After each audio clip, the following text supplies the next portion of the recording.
And welcome back, everybody, to another episode of Bubba the Bat Flip, episode 59. We keep going around the diamond here with our too early for positional previews for the Fantasy Baseball 2021 season. Going to second base tonight, going top 10 NFBC Draft Champions ADP from November 1st on. Go with some later round targets and some listener questions, as always, for the wonderful second base position. So it should be an absolute doozy. You can find me on Twitter at BDentric, and my co-host is always on this endeavor on Twitter at BatFlipCrazy. Toby, how we doing, man? Bubba, we are doing well. I think I'm excited about Thanksgiving and fortunate enough to have the day off and the day after that off. So I could really use a little bit of a breather right here. So I'm excited about it. But who am I kidding? I just want to be able to draft fantasy baseball teams. I started my first draft of the year. I was going to wait till Thanksgiving. And then I was like, well, I want to be doing it during Thanksgiving. So let's rock. So I'm doing well. How are you doing? I'm doing well, too. I started my first one, might be a week ago now, give or take, at NFBC 50s. So you're doing the draft and holds. I saw that, the 150. I'm doing the NFBC 50s, Mason's in it, and some other people from FWFB, and then some other people I don't know. But that's been quite interesting as well during the whole – it's fun to get to learn the player pool some more, even though we already have a good gist on it. But we're at around 28 now, and it's starting to get like I drafted Evan Rios from around 25, going, okay, I can get another third baseman later to make it fun. But since it's a draft and hold, we'll see what Evan Rios has later. Stuff like that, where you kind of change things up a bit. It's been kind of interesting to see. I want to see how it all plays out in the end, though. That's for sure. Yeah, I actually did something I've never done before in this, which I created like a target spreadsheet, and I essentially put all the rounds and the pick ranges, and then I went position by position. Who are the guys that I like, just to see like where are the pockets of each position that I like. And it's been kind of helpful to have that a little bit. So I don't know, trying new things in the new season. It's fun. Nice. Yeah. One thing I know, and I didn't do the pocket program like you're talking about, but the outfield is very, very deep, much, much deeper than it's been in the past. It feels like it is crazy deep. Like I grabbed a couple guys early, and then every time I come back to my pick, I'm like, well, this outfielder's awesome. Like, I want this guy. But then I'm like, well, there's all these other guys going. Like, Andrew McCutcheon's going like around 20 or something. It's just there's stuff that goes – there's still a lot on the board to begin with. But it's going to be fun doing multiple drafts, kind of getting different strategies and play for the big boy stuff come, March. Because looking at the player plug, like outfield's deep. We talked first base is kind of weirdly deep last week. Yeah. We're going to get through that in a couple other positions as we go around. Obviously, shortstop's going to be a 45-hour podcast because there's so many of them. But we'll make it 46, Bubba, because we go deep. The best. We're as deep as outfield is. Yes, we are. But we'll get to that in coming weeks. We'll do second base tonight. But beforehand, let's talk about it real quick. For those that are living under a rock, this week on CBS Fantasy Baseball is Bubba the Bat Flip week. So I was on the Monday show. Toby actually recorded right before this, so it'll be coming out for you on Wednesday. So, thoughts? I mean, I was flattered. Yeah. I was flattered because I was invited, but I didn't know that you were invited. And then I think it was like I reached out to you and I was like, "Hey, are we still doing Sundays? Or are we doing Tuesdays?" And you were like, "Oh, well, we're gonna do Tuesday, remember? And I have something booked already on Sunday." And Frank had asked if I could do it on Tuesday, and I was like, "Well, I got the Tuesday at 8:30."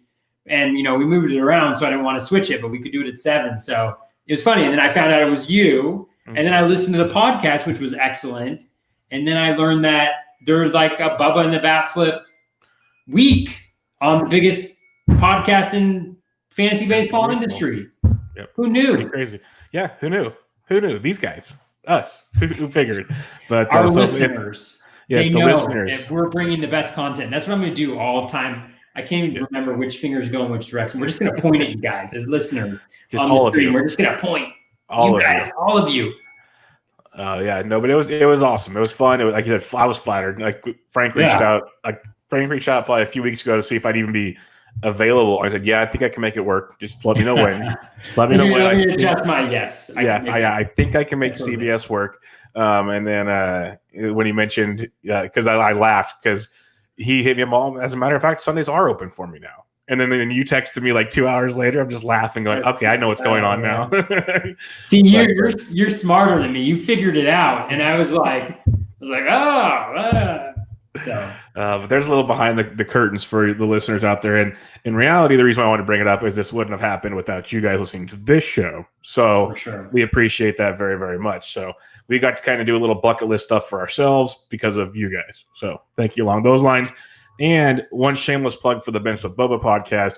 If you guys listen to this Friday's episode, I will have an announcement for a special December giveaway thing I will be working on. So very cool. Check that out. Yeah.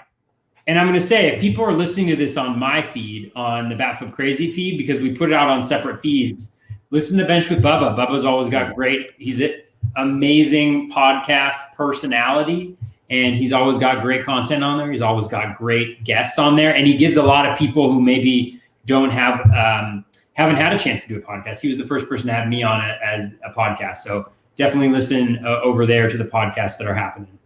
Well, thank you much. Fantastic. Thank you much. Yeah, it's going to be another fun 2021 season, so I'm looking forward to it. But let's just we could probably go off on rambling tangents because I think we both don't want to talk second base. But let's talk second base. Let's get into it. We'll do the same kind of format we've done at the other positions. We'll run through it. And on the bright side, we've already talked about the number one guy. So we're going to do the top 10 again. NFBC draft champions since November 1st. And number one guy, because he's got multi-position eligibility at first, second, and third, and we'll probably talk about him at third base in a couple weeks, is DJ LeMahieu, who's still a free agent. We talked about him a lot last week. Did you have anything else you wanted to mention on him besides he's got a great batting average and we have to kind of see where he plays and stuff like that?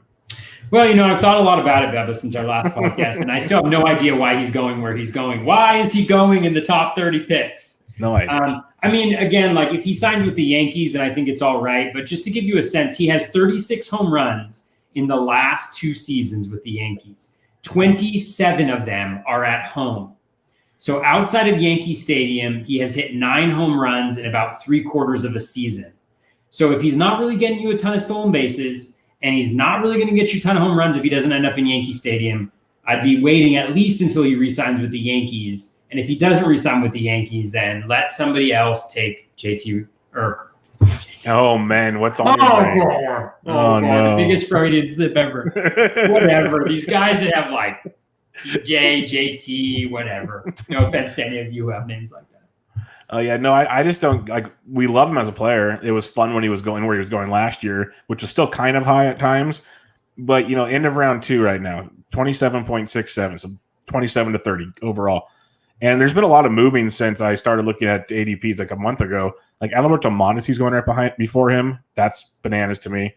Like other bats, I just wanted to mention right behind LeMahieu at 30s, Aussie Lou Bob. Then you have Aussie Albies we're going to talk about here in a minute. Kyle Tucker. Those are some guys going after him. It's a weird range of bats at that point in time. A lot of pitchers going there as well. Obviously, if you're double dipping or if you get one of the big bats early, you're probably going pitcher late second round as well. The way the formats are going, the way pitchers are flying off the board. So seeing LeMahieu go where he's going is pretty crazy. Like I'm going to do something real quick here, thanks to the wonderful search tool. Using just utility alone, LeMahieu is the 18th batter off the board. Let's just put it that way. First second baseman, 18th hitter off the board. He's the third first baseman off the board. First second baseman off the board. That's a little rich for me. That's all I'm going to say. So, and we love DJ LeMahieu. He's a great guy. The batting average is great. The runs are great, but yeah, it's tough. But a listener of the show, Breaking Ben _T, he sets us up here for the second guy off the board, and he's my number 1 second baseman on my rankings I released, and that's Aussie Albies. And again, he's on about 4 picks after DJ right now. And again, he could be a steep price for some. It's just what we're also seeing. The reason these second basemen are boosted up is they are 4 to 5 category contributors at a very bad position. So you're kind of paying a premium due to the bad position. That's the argument you can make. I have Aussie Albies 1. What's your thoughts on Aussie Albies? He's the second baseman off the board around pick 30. Yeah, I agree with you. He's my number 1 second baseman as well. I really like Albies a lot. I mean, it's hard to imagine, but he's not even 24 yet. He's going to be 24 by the time the season starts, but he's still super young. He's in an absolutely fantastic position. I think obviously this past year was a little bit of a disappointment because of the injury, but it's the first time that he's really missed significant time. I mean, he had 702 plate appearances in 19. He had 684 in 2018. He seems to progress every single year. I think that he'll end up, in the top part of that lineup this year. I think if he ends up anywhere between 1 and 5, I think it's gravy, because obviously 1 would be ideal, tons of runs, plate appearances, stolen bases. But even at 5, with the weaker back end of that lineup, although it's not even that weak, maybe there's more stolen bases there, RBI to go up. So any way you look at it, I really love Albies, 5 category contributor. Don't love the second base position, as you mentioned before. I mean, I definitely think there's good players there, but really love Albies. I mean, it's a little bit of a stretch where he's going. Like, I think it's really hard for him to return value here unless he really hits the top end of his projection. But I do think that 30-20 is a possibility for him at some point in his career. I imagine he'll do something like that, which would be absolutely fantastic. So again, he's fine where he's going right now from a value perspective, but definitely the top first baseman, I think, for me.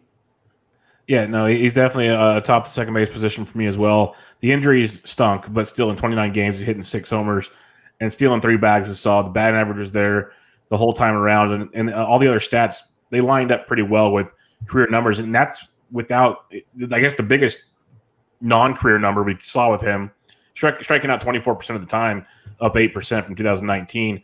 His high before that was 17% in 2018. So striking out a lot more and walking a lot less was interesting, because he's still solid batting average, did the other things we talked about.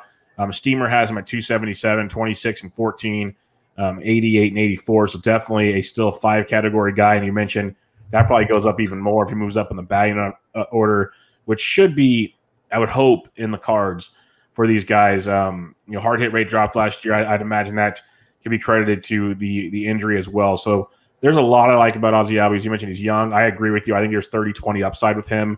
And if he does that at the second base position, that's just elite type production. I got him in the 3rd round at pick 3.4 in that NFBC 50 I've been doing right now. I'm a big Aussie Albies fan. I figured in a draft and hold, if I don't have to worry about filling in with a bunch of filler second basemen later on, I'll be very happy with that. So getting Aussie Albies was a priority of mine, and it happened. And I'll probably be trying to do getting him or this next guy as much as possible in drafts. Yeah, he in my draft, he went pick 37. The latest he's gone, and I was pick 38. Oh man, like, you almost got the gift. Are you kidding me? This is going to happen. But then you would add the decide Aussie or JT. I would have gone Aussie. I would have gone Aussie because I know I'm going to get plenty of JTR throughout the season, right? But Aussie in the 3rd round is just good. It would have been beautiful. But all right, the third second baseman, though, this is kind of, I want to get Aussie or this guy. It's pretty much what it comes down to. If I don't, it might be a waiting game for quite some time. And that is Whit Merrifield, going to pick 40 overall, second base outfield eligible, which is an interesting twist. You probably won't use him in the outfield very much, but then I said that last year, and I'm pretty sure I actually ended up using him at times in the outfield just because he can hit for average, a little bit of pop, strong stolen base game, much better than I think a lot of people give him credit for, which is really nice with Whit. So what do you think on Whit going third second baseman, pick 40? Yeah, I mean, boy, was I wrong on Whit last year. I mean, I was like, I thought it was time to get out. He did really well. I mean, I like him. Again, the stolen bases is the key. If he's able to maintain that stolen bases with the contact rate that he has, he's going to have a very good batting average. I mean, this year his contact rate actually went up, about 4%. So 85.5%, which is just, it's sickening. It's ridiculously good. His BABIP was lower than it's ever been in his career, but he still provided 282. The stolen bases were there, a little bit more pop than he usually does. And I think the Royals lineup, while it isn't necessarily like from a baseball perspective, it doesn't have a ton of good OBP guys. I think from a fantasy perspective, when you have Whit there, when you have Adalberto Mondesi, when you have a healthy Soler, when you have Sal Perez there, right? The front end of that lineup is not, it's not the best in baseball, but it certainly, has some fantasy contribution potential. Fantasy contributing percent. It's a new metric I'm working on. Look out for it. FCP. Yeah, exactly. And so again, there's going to be that season when the stolen bases dry up. You hope it's not this year, but it was very encouraging last year. 12 stolen bases in, essentially a third of a season is tremendous. Yeah, that's the biggest thing for me is he has just enough pop to keep him relevant. 16 homers last year, Steamer has him projected for 16. I could see 15 plus. That seems reasonable for Whit Merrifield. Doesn't strike out a ton. He dropped it to 12.5% this past year. That was his lowest of his career. That's outstanding. And he was being more aggressive in the count when you look at his StatCast page. First pitch swinging, but then his overall swing rate was the same. So he's doing that very, very well. You mentioned the BABIP was lower than it's pretty much ever been. He was going up the middle a lot more. So that's one thing that will be interesting to watch next year. He's not pulling it nearly as much as he used to, but still very productive from a batting average perspective. And just getting on base in general, stealing bags. If we can get those walks back up some more and get on base for free, basically, would be really nice. But like you said, if he keeps running, that's going to be gold. Steamer's gone for 24 stolen bases. I could see 20 plus with him easily because the sprint speed's still there. He's never been a hard hit guy, so I don't want to hear people say, well, he doesn't barrel. He's never been that guy. He just never has. He's what people want Victor Robles to be. If you look at his overall profile, if Victor Robles can just hit the ball a little more consistently in the air and just consistently, period, barrel wise, hard hit wise, that's what Whit Merrifield is. So I'm a big fan of him as the third guy, and I wouldn't mind going there at all. So that'd be a fun one. The fourth second baseman is quite a surprise to me that he was this high. Like literally looking at this top 10 reminded me how bad the position is. Like I like Cavan Biggio quite a bit, and it's nice. He's got second base, third base, and outfield eligibility. That's premium. We've talked about in the past, great for OBP. Batting average has a little more to be desired. His aggressiveness at the plate is a discussion point at times. But picked 54 overall at a shallow position. Thoughts on Cavan Biggio? Yeah, I mean, I understand why people want to grab him here. The stolen base home run potential is excellent. I think it's a little soon for me, though. I mean, I think I've kind of talked before about how I have some concerns. He's very patient, so in OBP he's awesome, but I really do think that he's a very low batting average guy. Even this year he hit 250, but his expected batting average was 215. So there was some luck involved there. We saw the barrel rate decline as well. Exit velocity declined. I highlighted this, I think I don't know if it's every time we talk about him, but his max exit velocity in 2 full seasons, his maximum exit velocity is 104.6 miles per hour. Like if you talk about, Alex Chamberlain's article about max exit velo and how that's a sign of, maybe some potential or some unearthed potential that a guy might have. It's the opposite with Biggio. He's relying on pulled fly balls for home runs, which, again, he's been able to do fairly consistently. But when you look at what he was able to produce last year, if you extrapolate that out to 600 plate appearances, for a full season, it's solid, but I don't know if I want to pay for that at this particular point. Like 20 home runs, 21 home runs and 14 stolen bases and 663 plate appearances is the projection with a 237 batting average. Like that's essentially Tommy Pham or Ramon Laureano going, after pick 100. So, I think there's better options at second base that will bring you more value. And I just think that the ceiling's capped a little bit on Biggio based on, the batted ball data is not great. Yeah, he's a tough one for me because I like the Baby Blue Jays. He's leading off for the Baby Blue Jays. So if he can walk, the runs are going to be there. Stolen bases will be there. Like it's all fun and dandy. But you mentioned a lot of the hard hit rates, the exit velocities, the barrels, all that stuff is very concerning to me. If he gets that figured out, it'd be great. I think we've said that pretty much, like you said, every time we talk about him. But leading off gives you a little to be desired. I still can't take him at this point in the draft. Like I looked at my second base rankings, I have him 10th at second base, and that might be a little too rough on the kid. But we're at the point of second base where you can make arguments for a lot of guys to move around here. Like the top three are the top three, and then it just kind of gets what tickles your fancy today. And Cavan Biggio, I got 10th just for the fact that I'm concerned if, say, he stops walking as much as he does, that batting average risk, he's going to do nothing for you. And that's a really scary predicament. I don't think he's going to stop walking because he's proven he's got that discipline throughout his entire career. But something to keep in mind if you want to play devil's advocate somewhere along the way. All right. The fifth second baseman off the board, second base outfield eligible. We knew he was going to get quite the hike. 2 years ago was one of the Rookie of the Year finalists for the Rays. This last year had another amazing year. Both season was so-so. Still a monster season. We're talking Brandon Lowe, fifth second baseman off the board. Pick 71. I understand how good he is, some power, some speed, a little bit of everything. I don't know about you, Toby. I can't stomach him at pick 71, but maybe that's just me kind of with blinders on at times. What's your thoughts on Brandon Lowe? Yeah, I just don't like the profile here. I mean, it's a high variance profile, a lot of swing and miss.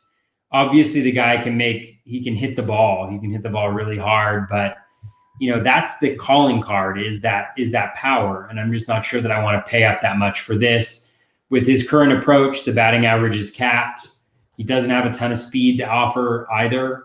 And yeah, I don't see it here for Lowe. I just don't think there's enough consistency yet in the profile for me to go after him at this point in time. So yeah, I'm gonna hang off. And we saw that like this year, right? I mean, he killed it starting off, and then during the playoffs and end of the year, it was brutal. And that's what it's going to be like owning him. And while I don't mind doing that when he's going at like pick 180, like he was last year, I actually minded it last year, but like, I wouldn't mind that this year. I think it's a little much to go for him right now because you can get that same type of power with that same type of batting average with maybe even a little bit more speed later on in the draft. So I'd rather prioritize other people at that point. Yeah, he's like a fourth or fifth outfielder profile later in the draft. So it's tough to go reaching right there. Good ball player, fun to root for, but like you said, he hits the ball extremely hard. It's crazy when you look at his StatCast metrics. 17.5% barrel this year, 16.3 last year, 43% hard hit rate for the little guy. Really impressive. Doesn't strike out too much. I guess 26% is not great, but not bad. Walks over 11% of the time. Those are all nice. It's just, I'm with you. The overall profile has a lot to be desired. The aggressiveness of the plate went down this last year. Contact rate dropped. Well, it was the same as last year. It was still lower than you'd like at this point in the draft. So I'm with you. It's not something I'm running to get to. And in reality, there's not as much power from his teammate, but you get more stolen bases and probably a better batting average. And you can probably take him. Let me just do the quick search here because I'm really curious now that this. Who are you looking for? Joey Wendell goes a pick 301, and that's his teammate who doesn't have as much power. But if you look at the grand scheme, like I just took him in a draft in that draft. So you're just trying to pump yourself up for that draft pick. No, I'm just trying to convince myself it was a good pick. But he doesn't have as much power, but it has stolen base, a little bit better batting average. If you want to wait that long, you can get certain things here and there. I guess Lowe's better. Don't get me wrong. I'm not going to say that, but the profile can be found at other points in your draft, and like you said, and that's something that really needs to sink in. And I'd rather take a chance if you're going to go at pick 71 for second baseman. Why don't you take the sixth second baseman off the board at pick 74, Keston Hiura, who's been a mess. I'll attest to that. Yeah. It's been bad. That was such a great advertisement for drafting Keston Hiura. He's been a mess, but if you want to play the ceiling card, we know Keston Hiura has a massive ceiling. It's a matter of can he start hitting more, like the fastball a little better potentially, or just the fastball in the middle of the strike zone a little bit. There's a lot of holes there, but it's like the talent. It's just so weird. Like we talked about it. I talked to James Anderson about it. I talked with a lot of guys about it that watch prospects. And I remember seeing him even in college because he played down here against Cal Poly and Davis in the Big West. The dude was one of the best pure hitters in all of college baseball, like history. The guy could hit everything. And then all of a sudden, after his rookie year, he forgets how to hit. There's something not right maybe in his approach, or he did a tweak in mechanics. I don't know. But I'm hoping he figures it out because his overall hit tools, he's very good. He's just in a massive funk right now. So it's one of those, in an overall contest, I'd be tempted to get a share or two of Keston, depending on how many contests you're in, just for I know the ceiling could be huge if he figures it out, but massive risk. So what's your thoughts on Keston Hiura? Yeah, before I get on to Keston Hiura, I just want to point out that you referred to Brandon Lowe as a little guy. I just want to point that out. Brandon Little Guy Lowe. Lowe. Sorry. Right? I love that. I was like, I've never thought of Brandon Lowe as a little guy, but I'm a really big guy. So there you go. It's all relative, right? I thought that was like the best description of a player I've ever heard. So I just wanted to highlight that. Yeah, I mean, here it's my caveman projections. The little guy. Yeah. See, I put in little guy into my spreadsheet in my tool. I didn't get a dollar value. I don't know what's happening. Something's wrong with the process. You get cents, not dollars. Yeah. No, I mean, I think you touched on it. I mean, the swing and miss is just massive. I mean, it's just absolutely massive. He had the worst in-zone contact rate of any hitter in baseball, 67.9%, right? So we talked about how bad Brandon Lowe's contact rate is. Brandon Lowe's overall contact rate is the same as Keston Hiura's contact rate on pitches inside the zone, right? And it's also, if you look at fastballs inside the zone, I think we looked at this earlier on, fastballs inside the zone for Keston Hiura, let me just look here. It's bad. It's 58.7%. So worse than his overall contact. Worse than his overall fastball down the middle. It's literally the worst contact rate in all of baseball. 58.7%. There's not a player in baseball who has a 58.7%. I mean, that's like Joey Gallo is like, are you kidding me? You know? And so, I mean, obviously that's a huge concern, but you also look at the projection and it's 255, 30 home runs, 10 stolen bases. And if he does all those things, the counting stats are going to be there. So again, I think you were right on. The ceiling is great. The floor is also very low. Chances are he probably ends up in the middle, and he's still, you know, again, I'd rather maybe take a risk on him in this spot than allow, because that's the stolen bases are there. The power is similar. Maybe there's a little bit more batting average risk, but we know how batting average risk goes. I mean, the batting averages are going to fluctuate, especially for guys with this type of profile. So that for me is, you know, I'm probably not going after him in the draft just because it's a little risky at this point in time, depending on what my roster looks like ahead of it, you know, and I don't want to take that much of a potential batting average suck, you know, at this point in the draft, but I can definitely see why people would maintain that interest. And again, he could be so good. So, you know, probably not for me, but I can totally understand it. And at least you can survive with the home run speed combination. So what I'm hearing with your description there is there's only one place to go, and that's up. So that's good. No, I'm just kidding. But as a guy that doesn't hit the bottom, Bubba. Yes, we've hit bottom. We're at the second baseman. We've already hit rock bottom. So we know you're not a Vlad fan. It's one of those, though, if he stops hitting more ground balls and maybe he starts elevating the ball more, we could see a ceiling.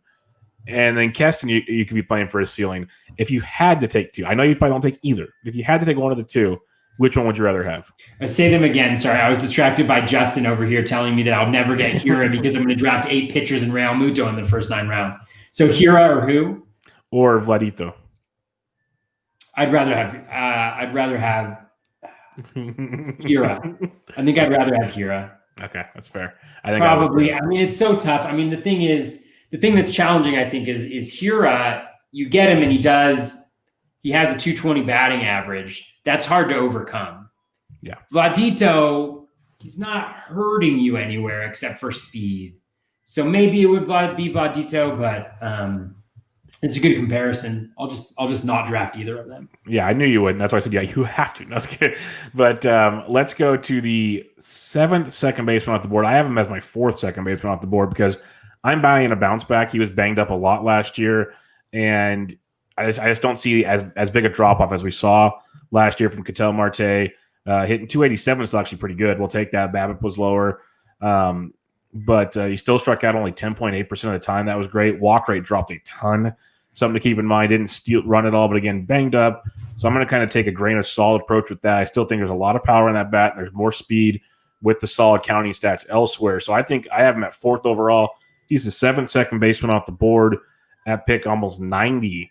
How do you view Kettel Marte this year? Are you staying off of him? Yeah, he's a bit of a conundrum for me. It's so hard because he had, career year, right? Don't buy the career year.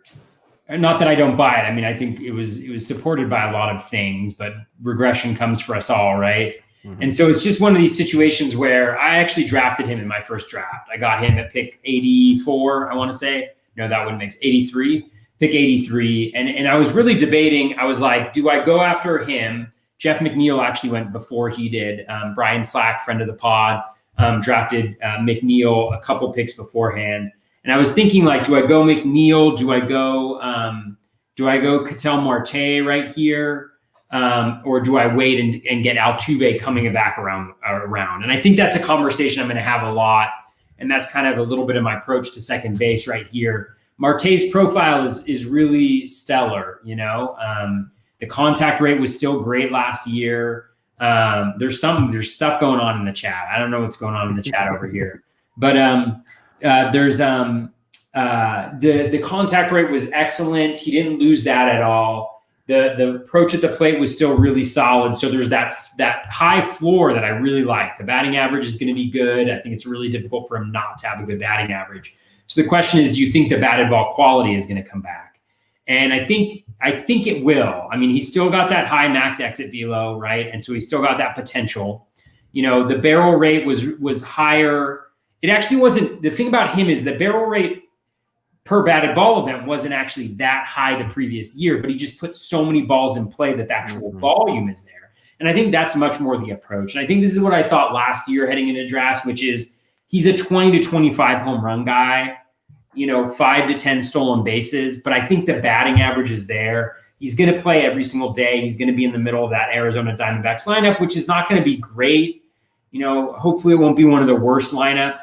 But I think just with volume, with that batting average, I think there's a really solid floor there. So I don't mind taking him because I'm not too concerned that he's going to hurt me anywhere in particular. So really like the profile here. Not wholly convinced that, we're going to see a return to glory for the batted ball quality, but I do think that the batted ball quality will be good enough so that home run total will be 20 to 25, which is more than enough at second base with the stolen bases and the batting average and the counting stats he should provide.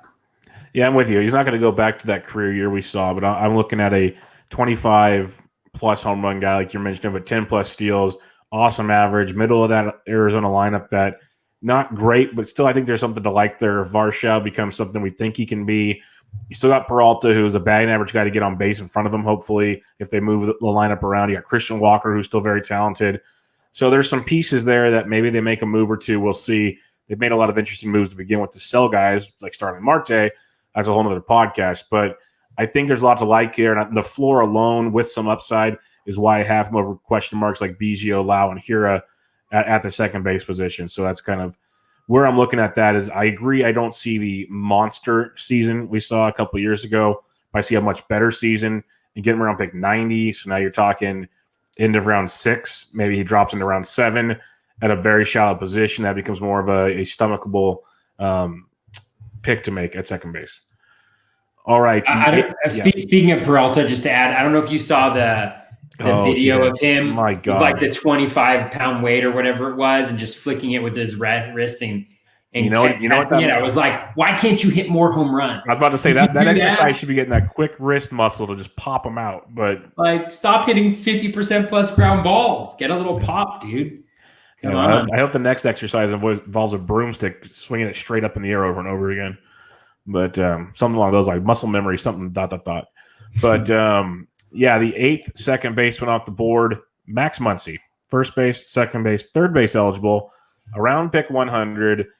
This is a guy I never draft. I never like. I just never have anything good to say about him. I understand he walks a lot. He hit for 35 home runs back-to-back years. He's got 30 homer upside. There's just something about Max Muncie, not the blue and the white that he wears, not that. There's just something about Max Muncie. Definitely not that. It's definitely not that. That doesn't do it for me. So I never own or roster Max Muncie. So I'll let you have the floor. Do you have anything good? Like, I know you usually like Max Muncie. So what's your thoughts on Max Muncie? Yeah, I mean, I normally don't draft Max Muncie where he's going just because the profile isn't necessarily what I'm looking for. Like, the batting average isn't going to be great. The stolen bases really aren't going to be there either. But I do think it's a pretty solid floor profile, right? I mean, he's got that multi-position eligibility, which is really nice. And he gets on base. He's going to score a ton of runs. He plays every day, or he has been. He did this season even against lefties. Like, he's very good. And the reason why he wasn't that as good this year is because the BABIP was so unbearably low. But again, he's on the wrong side of 30 now. And he doesn't have that batting average and speed. So I just don't see myself taking him really.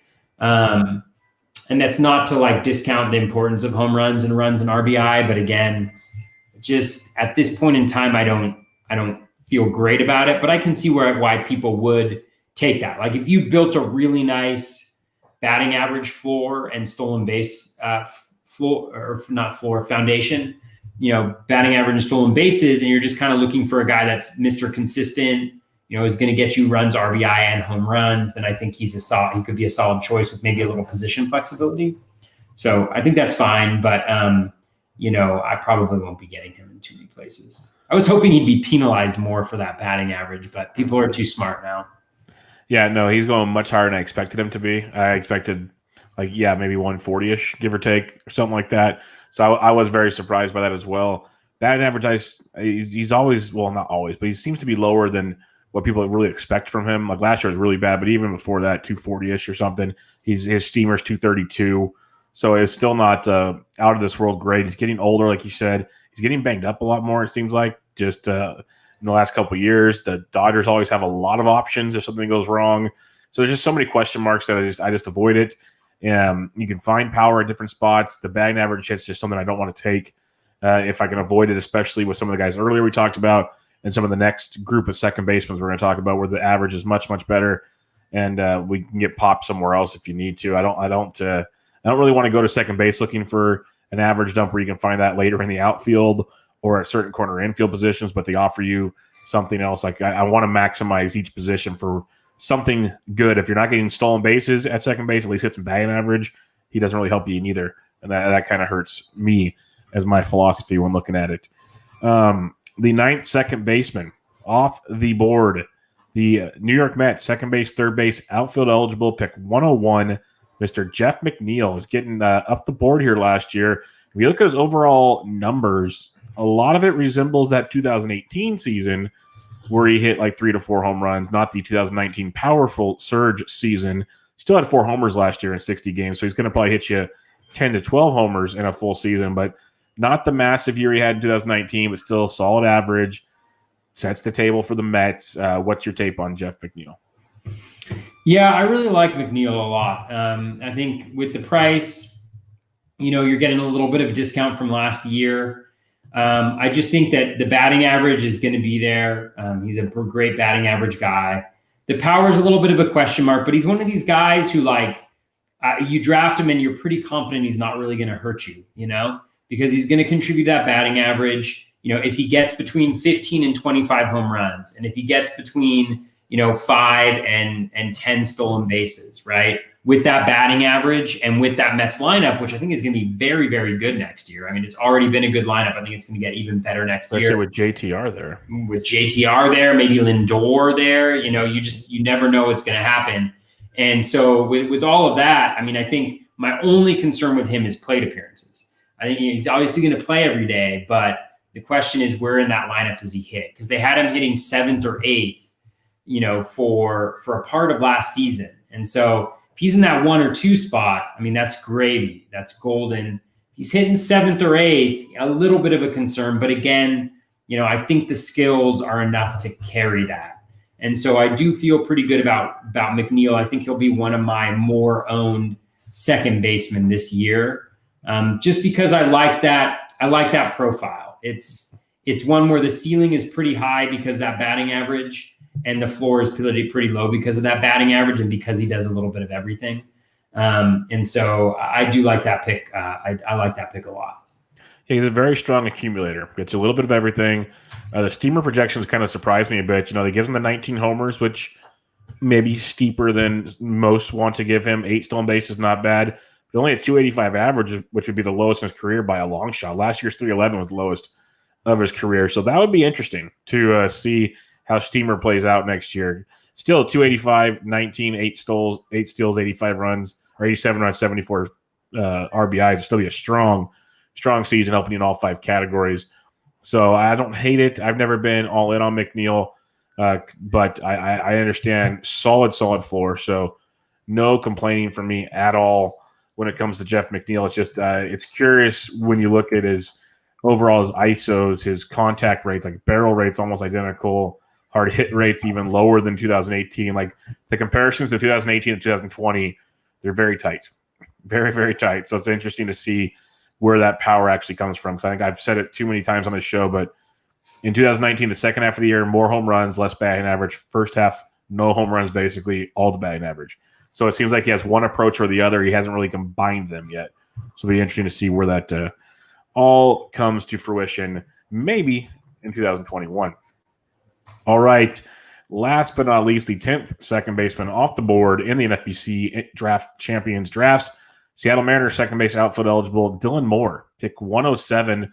Moore had a monster season for the Mariners after an okay 2019, bad batting average, but you saw a little power, a little speed. This past year, K rate dropped 6%. Batting average jumped to 255, showed some more power, still 12 stolen bases in 38 games, 8 home runs. Outstanding stuff. And the projections, batting average is still dreadful, but power's there, speed's there. He's going to get on base for the Mariners, but that batting average is a massive hit. It's Max Muncie-esque, minus the power, but more steals. So what's your thoughts on Dylan Moore being the 10th second baseman off the board? Yeah, Moore's definitely interesting. You think about the fact he's had 441 plate appearances in his career, and he has 23 stolen bases and 17 home runs. That's great. I think it's just it is very interesting. I mean, he's kind of the combination of those 2 years. The 222 batting average seems pretty low to me. He had a 33% strikeout rate in 2019, and so that's probably weighing in some. But if you look at the actual contact metrics, he had a 74.6% contact rate in 2019, and then a 74.3% contact rate this year. So he actually had a better contact rate in the year that he had a 6% higher, swinging strike rate or strikeout rate. And so that doesn't really line up to me. So I think 2020 is probably a better reflection of, who he is and maybe how good he is. We know the Mariners are super aggressive on the bases, so that could continue. I think my only concern a little bit is that, he's older. He's not, he's 28 already, which again is not old, but he's not, I think, a part of their future moving forward. At least I don't think so. And so I do have a little bit of a concern about, him getting moved somewhere else where I think his value would go down considerably, but I can certainly see taking a chance on him right here. It's not necessarily a premium pick. It is pretty high up there, but it's a lot of speed and a lot of power combination and possibility. So it's an interesting one. I think I'm going to have to delve in maybe a little bit deeper because gains in max exit velo and exit velo overall. The barrel rate obviously was nice. Lowered the launch angle hard hit rate up as well. So a lot of good trends there. And the walk rate is solid too. So the O swing's really good. So maybe I'm selling myself on Dylan Moore. Contact rate's good. He did a lot of things well. Yeah. Yeah, he's interesting, and I love the power speed upside. It's like if he can hit 250, he's got a 20-20 upside. He really does, yeah. which is crazy to think about at pick 100 at second base of all positions. It's an interesting dilemma to have. Maybe the floor is pretty bad. Maybe he hits rock bottom on us. He could get traded too, which is very dealing Mr. Dipoto could make things interesting. The Mariners are his fourth franchise since 2015. He's been traded all throughout the minor leagues. So it's either because he's really coveted or he's not that important. We shall see. But am I going to own a lot of Dylan Moore this year, Bubba? Yeah, I don't know, because we're going to talk about some guys on pick 11 through 20 that could change that. But Dylan Moore is interesting. I'm not going to knock it. I think he could give a guy like Kettel Marte some even comps maybe. That could be a fun one to see at the end of the year. A Kettel Marte, Dylan Moore comparison could be something to think about. But let's talk about a couple longer, our 11 through 20 guys we like. You got Jose Altuve, Jonathan VR, Mike Moustakas, Tommy Edman, Jake Cronenworth, Nick Solak, Nick Madrigal, Gavin Lux, Jurickson Profar, Andres Jimenez. Some very interesting names with, I'd say, a lot of question marks for some of them. But who's one of the guys for sure that you're looking at here in picks 11 through 20? Yeah, one guy that jumps out immediately is Altuve. Obviously, it's been a massive fall from grace for him, and he really struggled during the season. But, if you combine his, I think we've talked about this before, if you combine his his regular season with his postseason where he hit 375 with 5 home runs, you know, you get a 250 batting average, which isn't necessarily great, but again, you know, you're expecting him to finish higher than a 250 at this point. You have close to 40 runs. You have, you know, 25 RBI.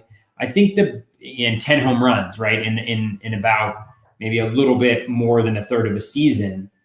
And so the concern I think I have for Altuve is the stolen bases at this point. You know, how much are those going to be? He did have 2 stolen bases in the shortened season, but he also got caught 5 times, I think, including twice in the postseason with no stolen bases. Small sample sizes, but he's getting older. The stolen bases are drying up. I think it's hard to project him for more than 10. I think even projecting him for 10 seems a little steep at this point. So, you know, that's the only concern. But again, you're getting a huge discount, and I think we've seen the ceiling before. And I think 2021 will probably be a kinder season to him, just because there won't be as much pressure as 2020 coming off the controversy. So again, I think I'll probably have some Altuve, just because I think the floor is pretty high, and I think the ceiling we've seen before. Yeah, I'm with you. Pick 112 is a really strong spot for him. The floor is outstanding, as you mentioned. If fans are in the stands, that still could be interesting, but I don't think there'll be that many to affect him in 2021. And that I'm actually surprised with the postseason that he had. I thought he'd get a bump. Like, we saw a lot of the mock drafts during the playoffs. He was falling. I figured once we got into real drafts after the playoffs, we'd see him move up a little more.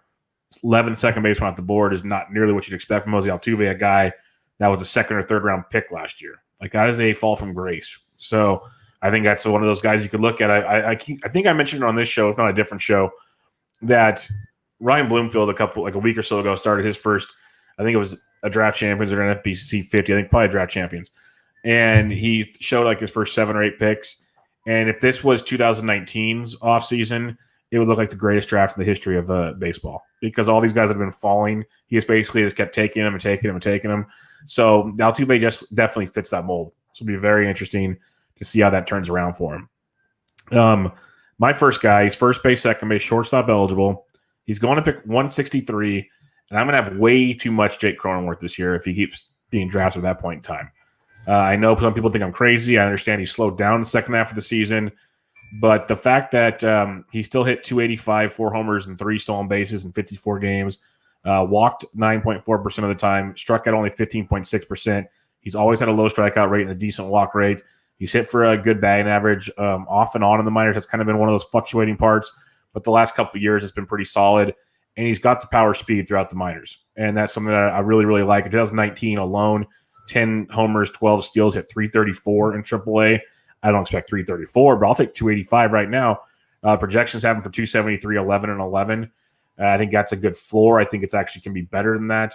He had a 10.5% barrel rate last year with a almost 43% hard hit rate. Again, the walk rate and the strikeout rates I like a ton. There's just a lot to like about Cronenworth, and if they keep hitting him between like Tatis and Machado like they were for a while, you give him a full season of that. I think part of the slumps last year was the growing pains. They still let him hit versus lefties, which was big. They moved him around to keep him in the lineup. He's just got a really good hit tool. His contact rates were pretty darn strong. His zone contact last year was almost 90% in his short tenure. Even his chase, he only chased 19% of the time. That shows really, really strong plate discipline, especially for a 26-year-old guy in his first stint in the major leagues. So I like him a lot. A 44.8% ground ball rate and only an 18.9% fly ball rate. If he can tweak that at all, it would be tremendous. Obviously, Captain Obvious stuff there. But that shows you how big of a growth he can make. Even with all that, still hitting the way he hit, I think is great. And that speed he brings at pick like 155 or whatever it was, 160, I think is tremendous. So I'm going to have a lot of Jake Cronenworth at that point. I know I'm really high on him, higher than most. I have him like as my 5th second baseman off the board. But that's probably way too high for many. I get it. But I really am a believer in what he can do. And he's still young and developing. If he can get it to click, he's a 2020 type guy. Basically, at pick 150, that's 10th round in a 15-team league. That is outstanding to me. Yeah, I think you might have convinced me. I like Cronenworth a lot. I love the skills, like you mentioned. I mean, exceptional plate discipline, exceptional contact skills. He's got the multi-position eligibility as well. You know, and I think what I was most concerned about was kind of, there was a lot of skills and not a lot of production necessarily. You know what I'm saying? Like, but if you look at it, he had 15 barrels last year, and only 4 of them went for home runs, right? Typically you'd see that over 50%. So he was probably unlucky there. I'd be interested to see some like expected home run metrics, things like that, for him. I might have to check that out for Max Freeze. You know, he only stole, 3 bases, but again, he's got that speed and he gets on base a ton. So there's definitely a lot to like, and the batting average is going to be high. You know, and I just if you miss on Jeff McNeil, here's your mini Jeff McNeil. It's like a mini Jeff McNeil with maybe a little bit more pop too. Better lineup for sure. Better lineup, but he's going to be batting later in the lineup probably. Let me double check. I just went off his page. He was hitting early in the lineup last year, at least most. Because I mean, you moved around a lot. You got Tatis leading off probably. You got Grisham leading off. You got Tatis batting second. Machado batting third. He batted Osmer 6th or 7th a lot. Yeah, it was 6th or 7th. Then you have Myers batting 5th, and then you have Pham, if healthy, batting 6th. So he's probably capped out at 7. Last year he hit 5th through 7th most of the time, 5th, 6th, or 7th. Yeah, which isn't awful, because opportunity for a lot of RBI, potentially stolen bases, right? And then you got Nola. It's just like such a deep lineup that they're going to have there. So I could see it. I could definitely see it. I can totally understand your interest, and maybe I'm a little bit more interested after hearing you talk about that than I would have been before, because I think a lot of what he didn't do last year was results oriented. It wasn't skills oriented. It was results oriented, and I think that's where you can get some value. So certainly very interesting guy to consider, especially where's he going? 150? Yeah, I got it right here. 163. 163. So that's round 11. Round 11 coming up in my draft. Yeah. He's interesting to me because you don't want to wish injury on anybody, but say somebody gets hurt towards the top of that order, like Trent Grisham, then all of a sudden you'd imagine Cronenworth would be one of the favorites to slide right on in there. And are you saying that you want Trent Grisham to get injured? No, because I like Trent Grisham a lot too. That I guess it shows you how deep this roster is. You almost want it's the ill-dreaded. Can you back Cronenworth or Grisham? Pick your poison. 1/9 and 1/1 with no DH now. That could be tremendous. Can you one of those two go there? But that's a whole other discussion. Do you have any worry about playing time? Because Profar actually was pretty good. I know he was playing in the outfield. He'd bat 9th. Nola bats 8th.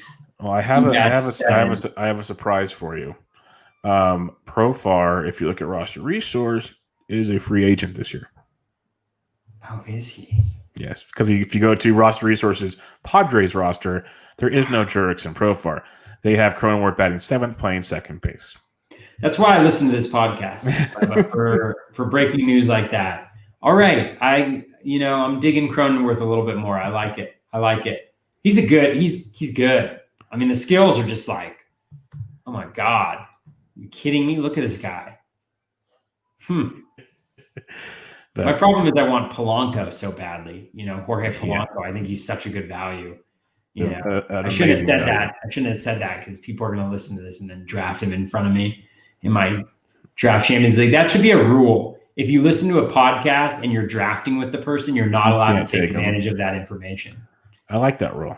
It'll never happen, but I like that rule. If you're listening about this and you're in one of my drafts and you're thinking about taking him, that is pure evil. That is pure evil. I put this content out here. Well, actually, Bubba's the one who's putting this Jake Cronenworth content out here, but we put this out here for you guys, out of the kindness of our hearts, and then you're going to use it against us in a draft.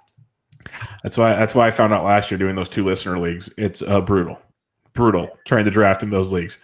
But who's your other guy? Pick 11 through 20. We have actually the same player. So why do you like Tommy Edman so much? Well, Tommy Edman, I mean, it's really just a situation where it's the profile. I mean, Colton Wong's gone, so he's the leadoff hitter. I mean, he's the natural leadoff hitter. He's much better. He's a good OBP guy. He's a switch hitter, so you don't platoon him left, right. So he's going to get a ton of plate appearances if he's healthy. You know, the skill profile is great. You know, a lot of contact, good plate discipline. You know, the batted ball quality isn't great, but he can make up a little bit of that with just compiling with the number of plate appearances that he gets. The Cardinals lineup isn't the greatest in the world, but, you know, they're top of the lineup. You know, DeYoung and Goldschmidt, and I think Dylan Carlson will probably be in there as well. You know, I don't think that's awful. So I think you're looking at a guy who can put up like 80 runs, 60 RBI, 15-15, you know, with a batting average that'll be better than league average. And I think at the spot that you're getting him with the positional flexibility and the potential higher ceiling because of the stolen base totals. I mean, he doesn't have 600 plate appearances yet in the big leagues, and I think he has 17 stolen bases. So he's definitely a guy who'd go 15-20, which would be fantastic at this spot right here. Yeah, I like Tommy Edmonds a lot. You mentioned pretty much all of it, and I love that eligibility: second base, third base, shortstop, outfield. He's going to be playing every day, like you said, leading off most likely. He has kind of had a down year last year. I think that's what kind of dropped him off, as people were really high on him going into last year. The Cardinals had a weird year. Like, we keep saying everything's like a case-by-case basis because of the COVID stuff. The Cardinals missed so much time and played so many doubleheaders. These guys had to be exhausted, like absolutely exhausted trying to play. I know it's a game that we say, oh, it's just a game. It's still a lot of work for these guys. Like, don't play it off as it's not that difficult. So they had a ton of doubleheaders. He still played in 52 of the 60 games. So he was out there a lot, and they were traveling a ton without days off. Had to be a little tired. I got to give him a little benefit of the doubt there.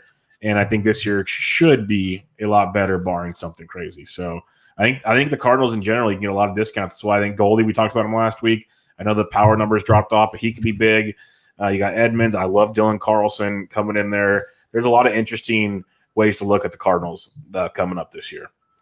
Yeah, and their stolen bases, I think, you know, really dried up across the board. And I do think that what you mentioned about the schedule and just physically it being very difficult on them as a team may have played a part in there. So, because I think they went from being one of the teams that stole the most in the previous year.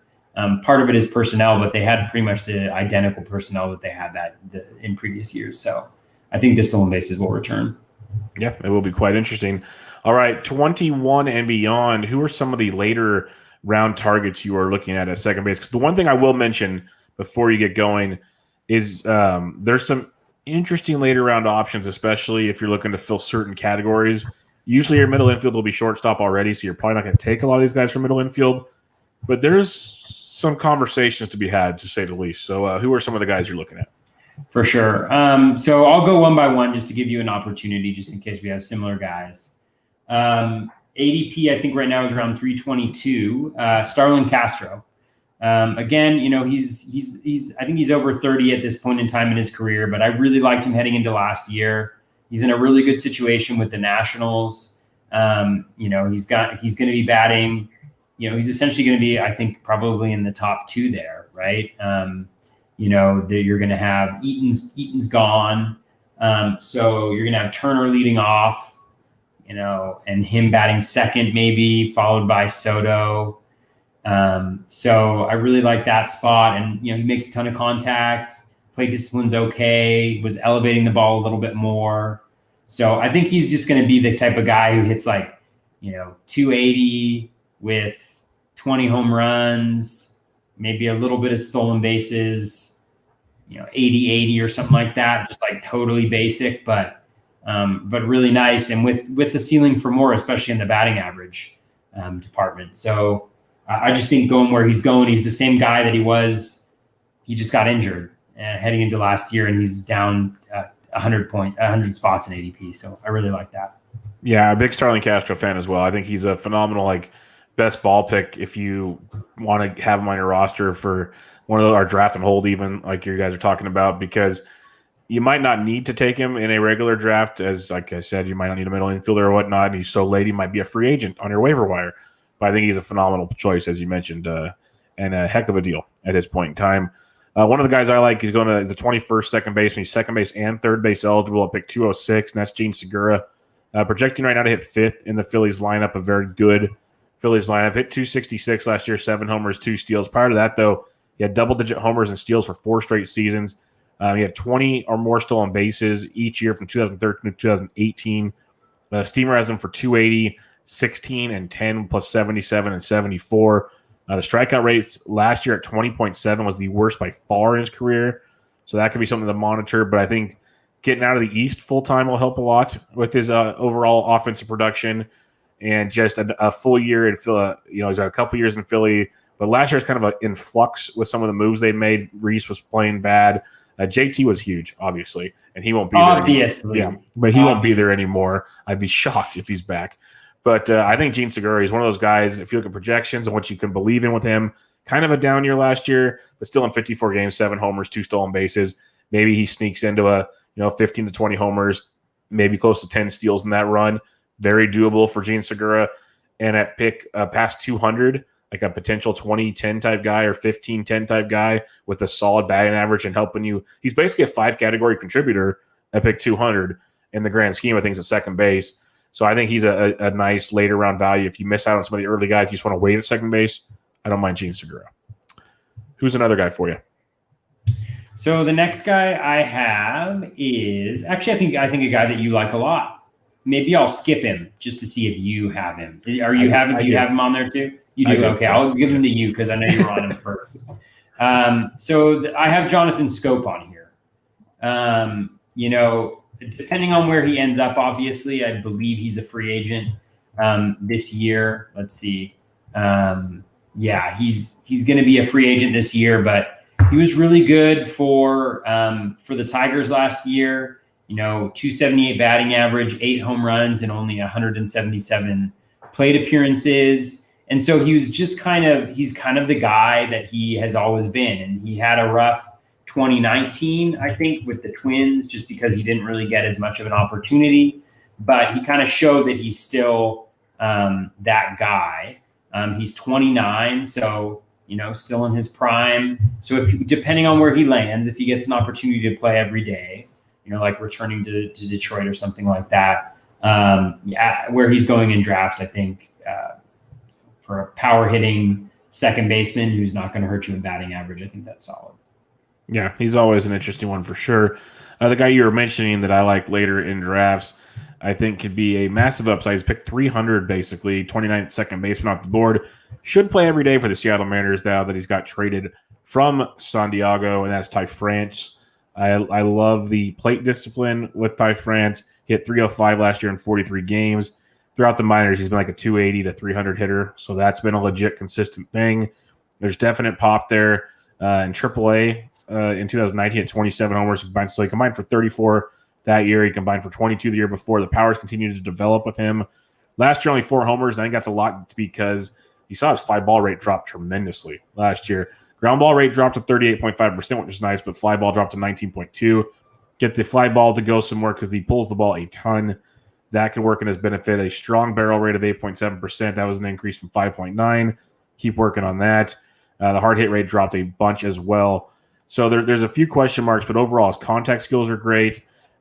Just the overall package of what Ty France can do at the plate, batting average-wise, and the upside for power at pick 300 in a Seattle lineup that is sneaky interesting. They're very young and very interesting. He should be hitting towards the middle of that lineup.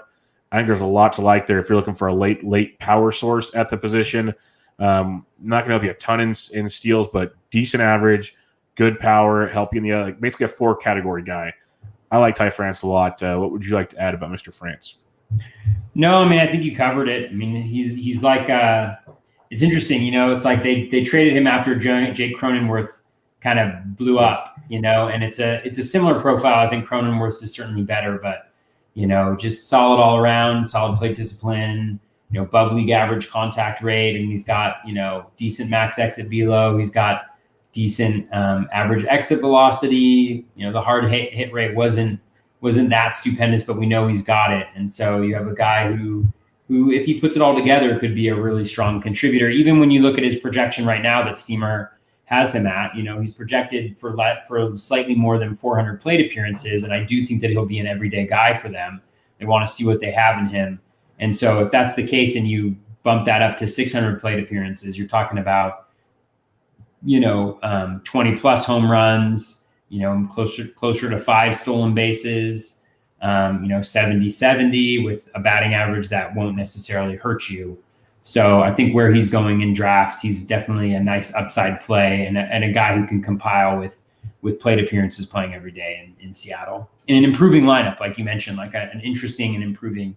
I really like what they're doing there. I was down on Dipoto pretty hardcore, especially living in Seattle and the Seattle area for a number of years in Washington and following them. I just felt like he was always trading and didn't really have a plan. But I feel like you can't really have handled the rebuild better than he has, where they've got these just strong hitters coming up. They maybe don't have the pitching, but we know that they are starting to develop a track record of improving pitchers throughout the minors and kind of turning guys into interesting folks. And so I'm really intrigued to see what they do this year. I think it could be a big year for them. Well, and the other thing is you're doing it like the Blue Jays did and the Cubs did and kind of the Rays, but develop the young bats that are affordable and pay for your pitching. That's fine. Totally. You can do that, and they're going to do that pretty well here pretty soon. So, like that would have been a fun one to get like Drew Smiley and Charlie Morton instead of the Braves. Why didn't they go there? That could have been fun. Not yet. Next year or the year after that is when our favorite pitcher, Drew Smiley, will go over there with his 2 Cy Young awards in hand. I can't believe people took you seriously on that too. Yeah, the asterisk and everything. I know.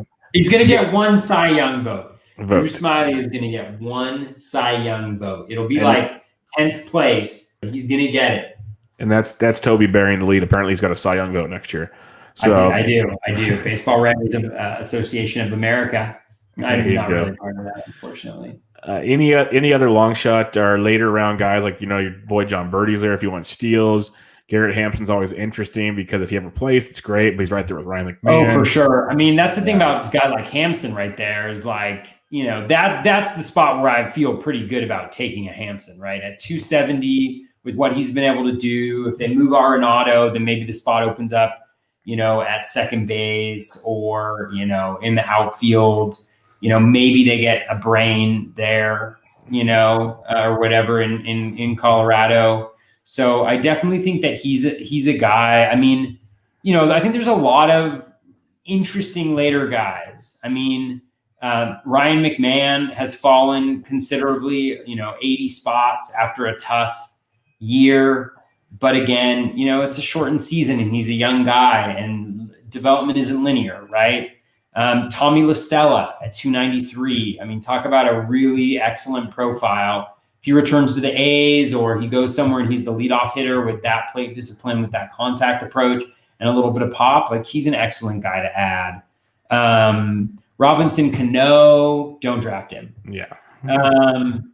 Luis Arias, again, you're not paying like a top 200 pick for him this year. Now he's going around 350 and he was just injured. We know he's going to hit for batting average. Luis Urias, again, he's going to play every day. He's got multi-position eligibility.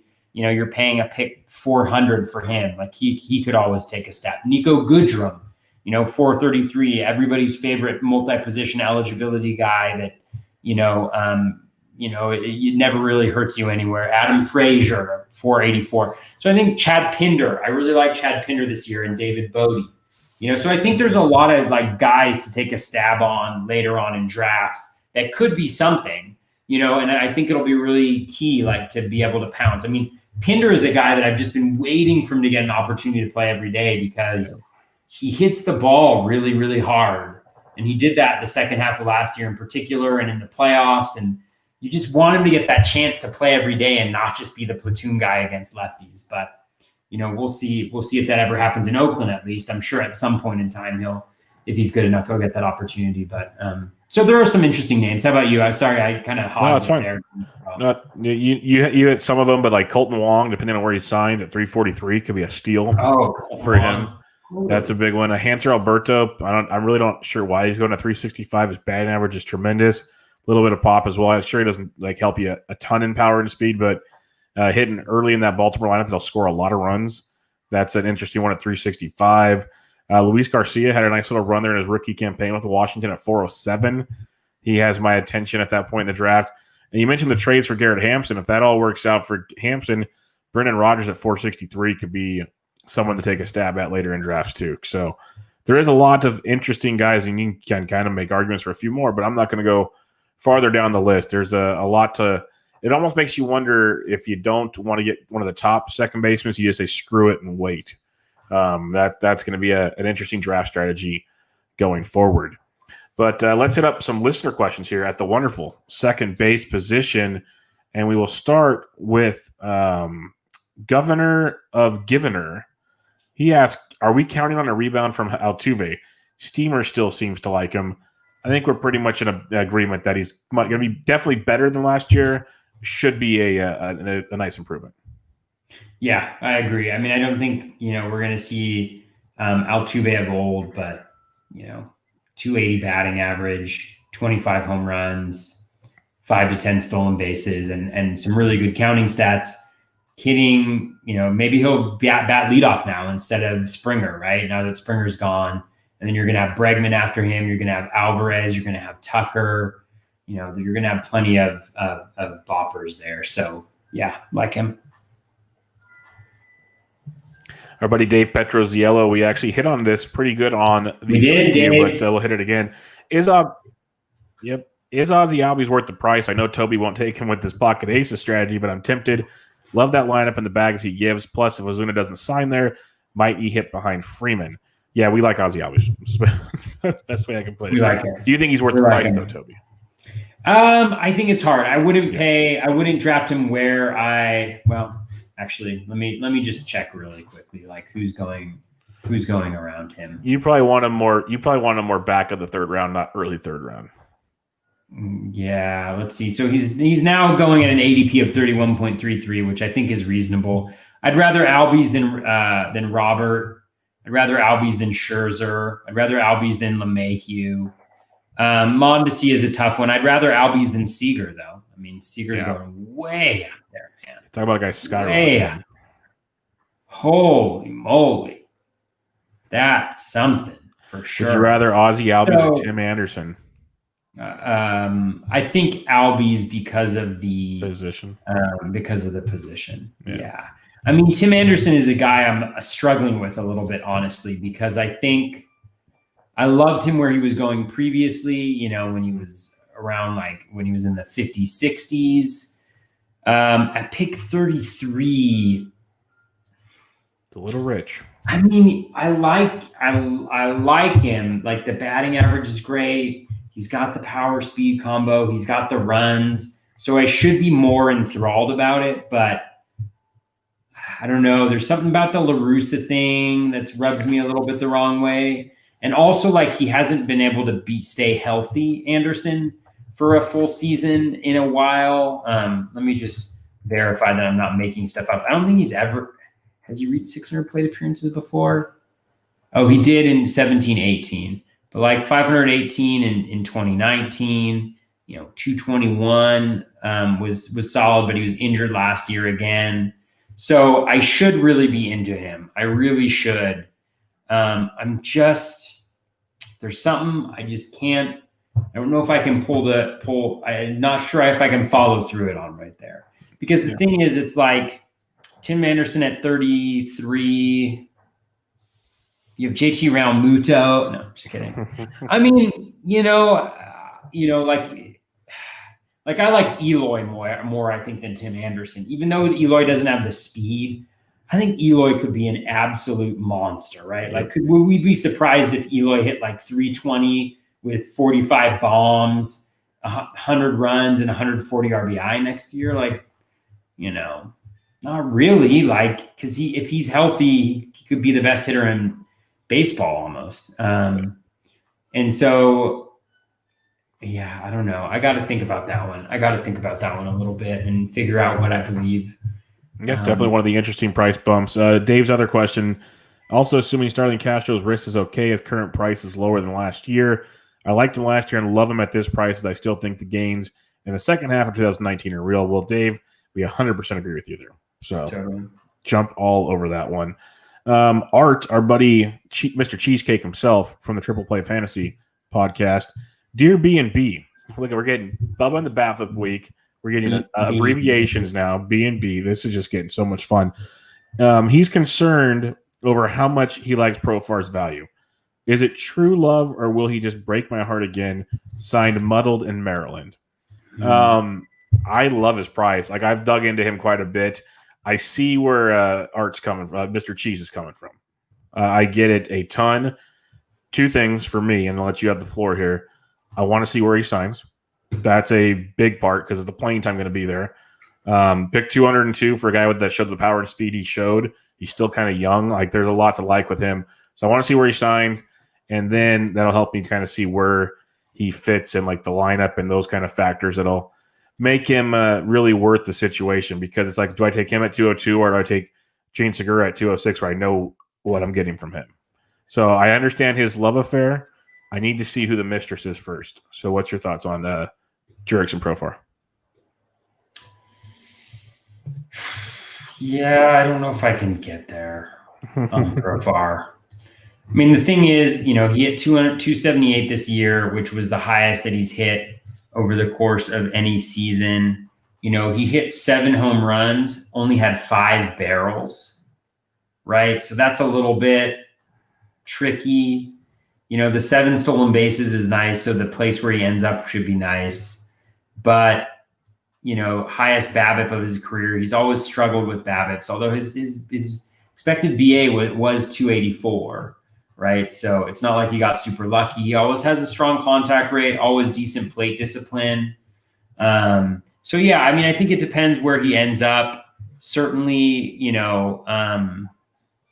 I worry a little bit about the batting average, but if he's playing every day, and I mean, you look at his projection, 20 home runs, 11 stolen bases, 249, 71, 71 doesn't seem all that ridiculous to consider. So, yeah, I mean, I think he's fine. I think there's other guys I like more going. You say he's going around pick 200. Is that right? Yeah. Yeah. There's guys that I just like a lot more than him going in that spot. Maybe not necessarily in second base, but I think there's other guys that I would want to grab at that point in time. But yeah, I really want to see where he goes. Like, say he goes to Yankee Stadium. That's interesting to me. Could be a long shot. I'm just throwing ideas out there. Now, if he goes to the Cardinals, I don't know so much anymore. Yeah, I was actually thinking Colton Wong to the Yankees. I've heard that. Oh, that'd be amazing. Colton Wong leading off. He might actually be able to have power. Oh man, leading off for the Yankees, going at pick. Let me scroll down again because it's down there. Pick 343 right now. That could be a steal of drafts if you draft early. Yeah, I mean, the thing is, it's like if you draft in Profar at his price right now, I mean, Josh Donaldson is right in front of him. Andres Jimenez, who I like, just from a purely, I think he can do the power speed thing at least a little bit with some batting average. Gene Segura, you mentioned. McCutchen. You got some nice relief pitcher stabs right there. So I don't hate it, but I don't necessarily love it. Yeah, it's tricky. Like I get where he's at. There's just a lot that needs to fall in the right place to make it worth it. Because I wasn't on him last year. 7-7 was nice, but I'm with you. Like, the barrels to home runs is not normally a serviceable stat the way he did it. So we'll have to kind of see how that all plays out. The last listener question from our buddy at SMMS79, frequent listener and question giver of the show, which we appreciate greatly. Do you think Nick Madrigal will see time in the top 6 of the Chicago lineup next year? Let's start with that. Do you think Nick Madrigal will see time in the top 6? Let me see where he's. I don't think it's possible. No, it's such a loaded lineup. Let me see what. Well, roster resource right now. They've got to have hasn't been second. They haven't been second. Batting second? Yeah, no. which he's a table player. So wrong. He's limited power. I can see it, but I think that's Yoama. Absolutely not. You cannot do that. Nick Madrigal is the number 9 batter. Yeah, I was saying I can see him batting 9th, the wraparound leadoff man, basically. He's number 9 to the T. Yeah, and I think that's ludicrous because the thing is, all last season they had the same players and they were batting Moncada in second and Yasmani Grandal second. Yeah, that's essentially what they did. I think it was against righties. Moncada was batting second Against lefties, Grandal was batting second, and then against lefties, Eloy would go into the cleanup spot. Yeah, I mean, the thing is, they've got those guys, and then I think they're also gonna get Andrew Vaughn up, right? And so, if depending on if they keep Eloy in the outfield, you add Andrew Vaughn to the equation, right? And there's literally nowhere for him to go. Yeah, I mean, and the thing is, they're going to sign like a Springer or somebody like that too, right? For the outfield. I mean, there's no way that's magical to me in a competent lineup. And again, LaRusse is going to be the manager, so we'll see what happens. But like in a competent lineup, I think there's no way that magical ends up there because he just doesn't bring. I mean, no power. He doesn't bring anything. He doesn't even walk that. I mean, he's got a high batting average, but he doesn't even have that great of an OBP because no pitcher is going to want to walk him, right? They're going to attack the hell out of him. Yeah. No, I'm with you. I get it. The only way he bats second is because of Tony La Russa. Steamer has him projected for 20 stolen bases, which would be outstanding. But yeah, I'm not going to be a believer in that. I think he makes for the old unofficial second leadoff hitter batting ninth. I'm a big agreement with you there. The other question from my buddy at MSS, he asks, how early would you take Kevin Biggio in an OBP league? Oh, in an OBP league, I'd have to run the valuations, but I imagine where he's going right now, like around pick 50 in 5x5, like probably around there. Yeah, he's already going pretty high as it is, so it's going to be tough to move him up much more. Yeah. Yeah, that's the thing is like last year in OBPs, you could get him at a discount compared to what he would normally be because a lot of times people don't do the full translation from batting average to OBP because they're so used to the average 5x5, but yeah, that can't happen this year. You're totally right on that. Besides, Bubba's going to pick him up in bar for Sammy's going to pick him up in bar for whatever. Man, I can't wait to do barf again. Too bad we won't be able to do it in person this year, but I can't wait to do barf again. Well, we'll see. I mean, you never know. We have no idea how things are going to. Oh, I mean, I'd be super shocked. I don't want to be. I don't want to be disingenuously. Thinking that it's going to happen. It would be an absolute treat if it were able to happen, but we'll see how the vaccine distribution and things like that happen. So yeah, and trust me, I've been Mr. as optimistic as possible on everything along this line, but on that one, I'm pretty much in California. Maybe in another state we would be able to do it. In California, probably. In another state, we would be able to do it right now. Yeah, exactly. California, that's not going to happen. So maybe we can at least do it on Zoom. I think we will. I think we'll figure something out fun like that for sure. Like that's going to have to happen. So we'll figure that out. But on the bright side, that ends our second base preview, which wasn't as painful as I thought it would be. It's an interesting position. There's different strategies to it. Do you go early? Do you just wait and say, screw it, I'm going to roll the dice?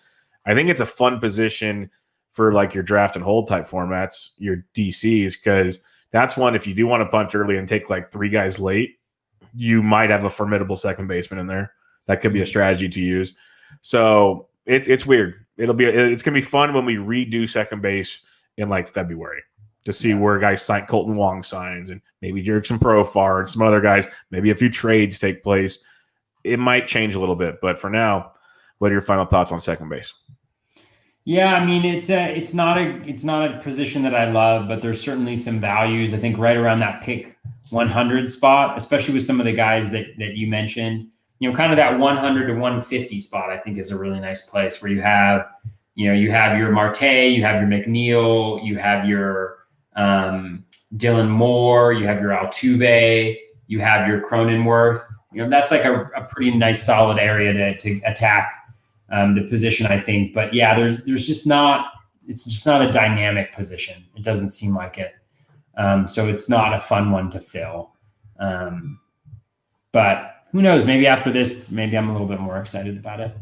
Yeah, it's better than I thought it was compared to last year, but it still leaves a lot to be desired compared to other positions. That's the best way I'll put it. But we'll be back with you next week. I think. Do you want to do shortstop or third base? I was going to ask you. The question. It's after Thanksgiving. Full stomach. Let's do shortstop. Let's just go get them. Wow. Let's do it. Get a pot of coffee. We're gonna go shortstop. It's gonna be. I don't drink coffee anymore, Bubba. Oh, you are a diligent, special individual. You really are. Man, I haven't done coffee in like a year. That's right. You mentioned it before. I do decaf. Like I'll have a decaf latte or whatever, but so you're just no caffeine. Try to cut it off. Yeah. You're a lucky man. You're very lucky, man. No, what am I doing? No, you're living a healthy lifestyle. I am. So that's on Bubba and the Bat Flip 60, healthy lifestyle, Toby. Yeah, healthy. But next time on Bubba and the Bat Flip, we're going to take a look at healthy lifestyles with little guy Brandon Lowe. There we go, little guy Brandon Lowe. As Bubba brings out his caveman projections to tell you all about this stuff. But all right, everybody, we'll just wrap it up there before we go on another tangent. You can check out Toby on Twitter at BatFlipCrazy. I'm Matt Entry. Give both the shows a rate and review on iTunes. We'd much appreciate it.